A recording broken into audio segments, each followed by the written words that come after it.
Hi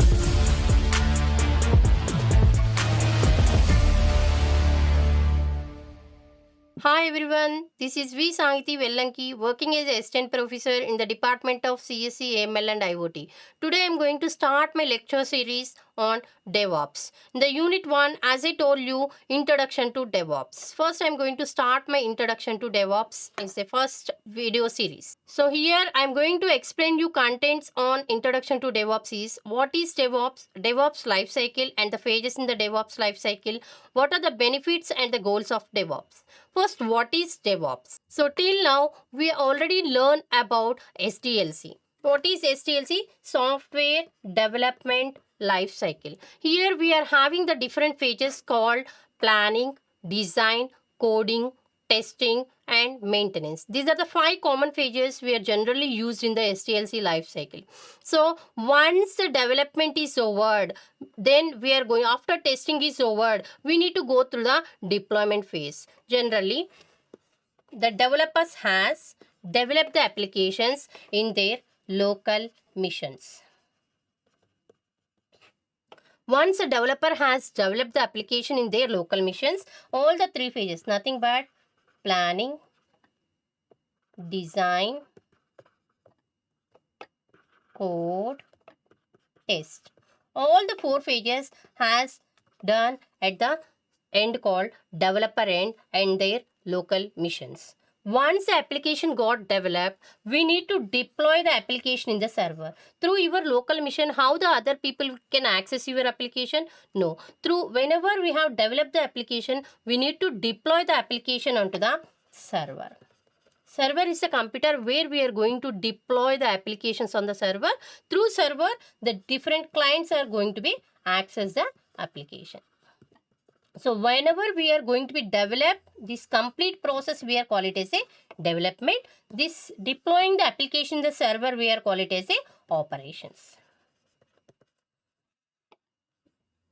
Okay, so DevOps is nothing but it is a 2 words. One is called the development, second one is called the operations. Once the development is over, then we need to hand over the applications to the operation team. There is a 2 teams. One is called the development team, second one is called the operations team. Once the development is over, we need to deploy the application into the server through the operations team. So according to the definition of DevOps, DevOps is a set of practices that integrates software development and IT operations to shorten the development life cycle and deliver high quality software continuously. This is the technical definition of DevOps. Once the application got developed by the developers, then and the application is going to be developed by the developers. It is not a single developer. We have used the thousands of developers or hundreds of developers to develop the application. So each and every developer has developed their application in their local missions. So all these applications we need to integrate in one central repository. Later this testing is over, it is going to be handed over to the IT operations team. The IT operation team will take care of to deploy the application onto the server to get the better quality software. This is the coming definition. Then how the next concept is how the DevOps will be implemented. For that we are using the DevOps lifecycle. Generally, as I told you, there is a 5 phases in the SDLC: planning, design, coding, testing, deployment and maintenance. Now that 5 phases or 6 phases are going to be converted into 8 phases in the DevOps life cycle. So first phase is called planning, coding, build, test, deploy, operate, monitor, and the last phase we are call it as the 8th phase is called it as release. Means once the application is going to be planned, code, build, test, we need to give it to the, this is for the developer end. Once it is going to be developed by the developers, it is going to be handed over to the operation team to deploy the application onto the server.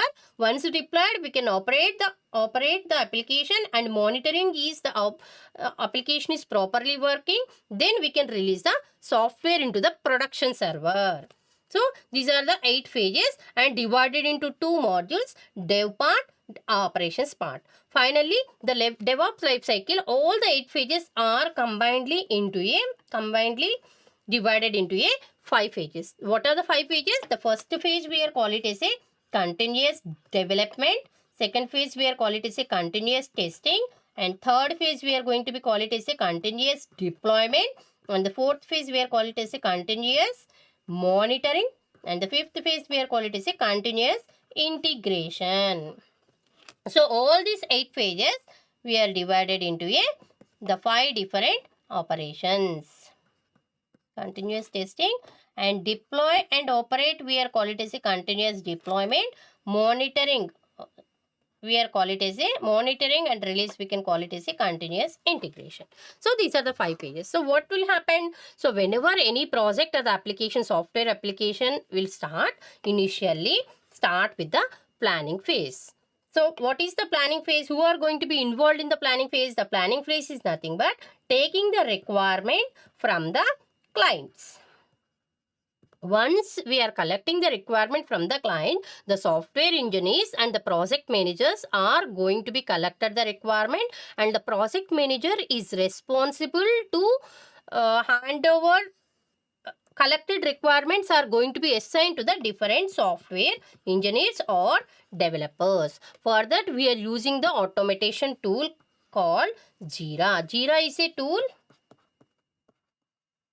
we are using at the planning stage. And one more point is, in the DevOps, completely we are using the automation tools. We will not at all using any manual process.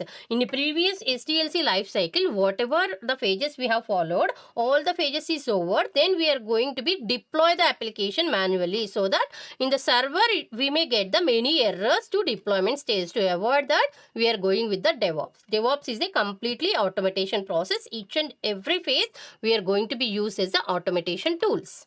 For the planning, we are using the tool called Jira. In the planning phase, the software, both the client, software engineer, project managers, everyone has participated in the meetings. Through the meetings or daily stand-up calls, they are collecting the requirement from the client, and the project manager will assign those requirements as a user stories to the developers in the team. That is what in the planning stage. This complete thing is going to be done by the tool called Jira. And the second phase is, once the planning is over, there we are going to find out the functional and non-functional requirement and prepare the document called the SRS document, as we already learned in your SDLC. So once all this over, then we are going to be shifted with the second phase called coding. The coding is, again, we may use the different technologies or the programming languages to perform the coding operation. But the coding is also here the automation process. Whatever the programming language we are going to be used in the project, take it as an example of our college website. So in the college website, so this is your software application we need to develop. In this college website, we have the different modules. What are the modules? The first module we are having is admin login. And the second module we are having is student login. And third module we are having is staff login.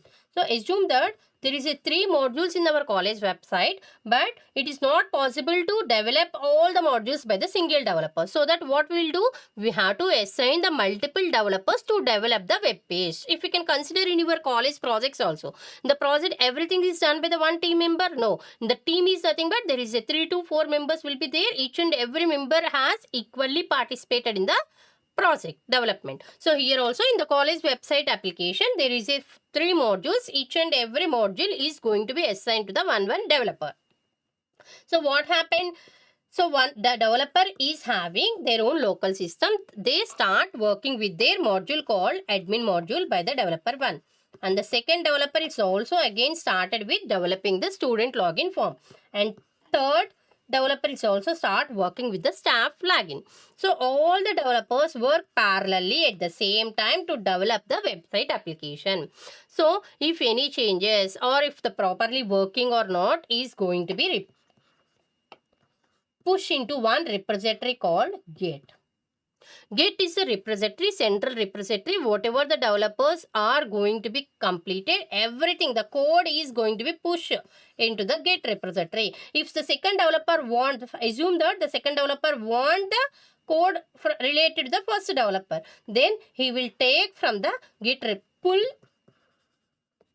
from the Git repository. Means all the developers has written the code and push it into one central repository called Git. So here the coding, we don't bother about the coding language, but all the application should be coded in the one single language. If the developer 1 want to develop the application in Python, then the developer 2 and developer 3 has to write the code in the Python only. Why? Because we need to maintain the dependencies of each and every module. So once all the developers has written the code, it is going to be pushed into the Git repository. For that, for coding, here we are using the repository called Git. For the plan, Git is a repository. This is an automation tool for used for the coding.